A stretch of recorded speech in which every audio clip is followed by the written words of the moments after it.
Uma coisa é eu saber quem é, outra coisa é eu conhecer. Então, vamos pegar um exemplo. Quem é Cristiano Ronaldo?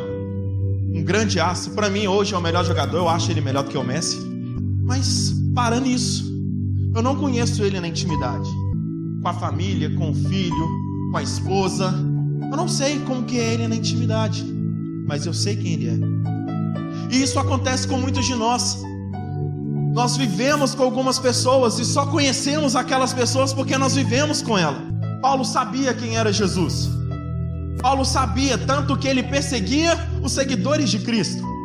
No meio do caminho, começa a ter uma vida de intimidade com Jesus. Em Atenas, ele fica abismado com uma coisa.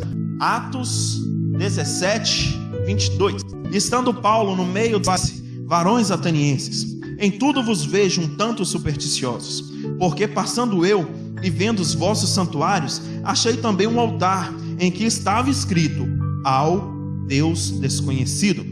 Esse, pois, que vós honrais, não o conhecendo, é quem vos anuncio.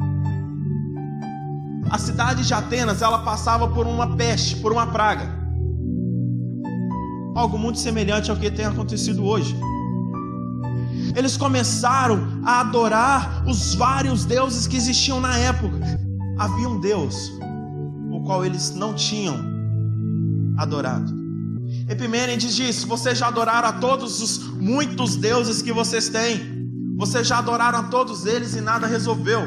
Mas certamente haverá um Deus que é bondoso, que é misericordioso e que vai mudar essa situação, mas nós não conhecemos. Então Epimênides disse: façamos aqui um altar.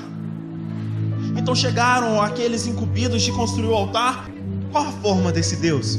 Perguntaram para ele. Eu não sei, eu não conheço. Mas é melhor não colocarmos formas, porque se depender da maneira com qual nós o representarmos, pode ser que piore a situação, que ele se desagrade de nós. Então não coloque forma alguma. Mas que nome nós vamos colocar neste Deus? Qual é o nome dele? Nós não sabemos. Todos os nossos têm nomes. Então ele chega e fala: eu não sei o nome dele. Então coloque Agnosto Theos, Deus desconhecido. Então assim eles constroem o altar, colocam Deus desconhecido naquele altar, sacrificam todas aquelas ovelhas e a praga cessa. A peste acaba, os que estavam doentes são curados e tudo volta à normalidade. Só que o tempo foi passando e eles voltaram a adorar os outros deuses. Paulo estava ali naquele lugar, então ele usou aquele conhecimento que ele tinha para poder pregar sobre um Deus todo-poderoso. E Paulo começa a pregar sobre um Deus que é completo, sobre um Deus que é criador dos céus, sobre um Deus que era criador da terra, sobre um Deus que é todo-poderoso. E eles põem aquele Deus para todos eles, Deus que existia no meio deles, mas eles não sabiam qual ele era. Muitas vezes estamos dentro da igreja, estamos dentro da casa de Deus, vimos, cantamos, oramos, pregamos, lemos e fazemos tudo, mas nós não conhecemos o Deus que nós estamos honrando. Prestamos honras a um Deus e não sabemos quem Ele é. Você não vai ter intimidade com Deus se você não separar um tempo para conversar com Ele. Você não vai saber de Deus, você não vai ter conhecimento de Deus se você não se preocupar em saber do que Ele gosta. É muito interessante, porque muitos de nós, quando estamos interessados em uma pessoa, a gente procura saber do que ela gosta. Quando um cara está apaixonado por uma menininha, a primeira coisa que ele quer é procurar saber o que ela gosta.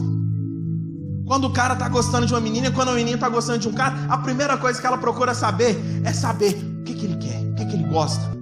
Você quer saber, quer ter intimidade com Deus sem buscar entender quais são os interesses de Deus para a sua vida e quais são as maneiras com qual Ele age. É o conhecimento. Porque quando você conhece alguém, você já sabe como que ela vai agir. Quando você conhece alguém, você entende e você já prevê a atitude dela por meio daquele conhecimento que você tem. Por quê? Conhece. O conhecimento atrai uma antecipação de qualquer atitude. E quem conhece a Deus sabe o que Deus quer quando Ele te pede alguma coisa, ou quando Ele age de uma maneira diferente. Deus, Ele sempre tem um modo de agir, mas muitas vezes, por nós não termos conhecimento e não termos intimidade, nós não sabemos o que Ele quer. Quantos de vocês já não ouviram falar que a vontade de Deus é boa, perfeita e agradável? Mas quando você fica sabendo de algo que é a vontade de Deus para você fazer, você não faz. Quando você tem intimidade, quando você conhece a Deus, você não tem medo de agir conforme a vontade dEle. O filho sabe que quando o pai ou a mãe faz alguma coisa, por mais que possa doer, é para o bem dele. Muitas vezes, Deus, Ele quer que você se sacrifique mais, Ele quer que você se empenhe mais, Ele quer que você se doe mais, que você ajoelhe mais, que você ore mais, que você jejue mais, que você leia mais, que você se alimente mais, mas você não faz, porque você não conhece a vontade dEle. Aí fica muito fácil reclamar que Deus não responde a sua oração. Fica muito fácil reclamar que você não está ouvindo a voz de Deus. É claro, você não vai ouvir a voz de Deus se você não falar a linguagem dEle. Para você ouvir a voz de Deus, você precisa conhecer o modo dEle falar. E o modo dEle falar só será entendido quando você tiver intimidade e você conhecer o modo dEle falar. Todo mundo quer ser salvo, todo mundo quer morar com Deus, mas ninguém se preocupa, ou pouco se preocupa em saber o que Ele quer. Só vai morar com Ele quem tiver intimidade, quem tiver vida com Ele. Amados, Paulo, ele anunciou para os atenienses e falou: esse Deus desconhecido é o Deus de Israel, é o Deus de Abraão, é o Deus de Isaac, é o Deus todo-poderoso, Criador do céu e da terra. Deus, Ele quer que você o conheça, Ele quer que você entenda a voz dEle. Quando Ele soprar, você saiba, que você saiba interpretar a voz dEle. A intimidade faz isso, que nós possamos saber a vontade de Deus só dEle olhar para nós, que nós possamos entender a vontade dEle só por um mover dEle. E que não sejamos pessoas que vivem uma vida inteira na presença de Deus, ou quer dizer, na casa de Deus, e que não ouve, não sente e não sabe nada deste Deus. Nenhuma pessoa se relaciona intimamente com quem não conhece, e não vai ser Deus que vai fazer isso. Entendamos, o Senhor é santo, Ele é poderoso e Ele conhece tudo. Conheçamos e prossigamos em conhecer a Deus, porque quem conhece a Deus cumpre e obedece a palavra dEle. Você sabe o altar que você ainda tem no seu coração, você sabe ao Deus que você serve, você sabe o que realmente importa na sua vida. Mas eu te digo, não há nada mais importante do que a presença do Senhor para a sua vida. Não há nada maior do que a vontade dEle se manifesta na sua vida. E não há nada melhor e nada superior do que estar no centro da vontade de Deus. Porque quando você conhece a Deus, você faz tudo conforme a vontade dEle. Aí você entende realmente porque está escrito que a vontade de Deus é boa, é perfeita e agradável. Não saiba somente esse trecho.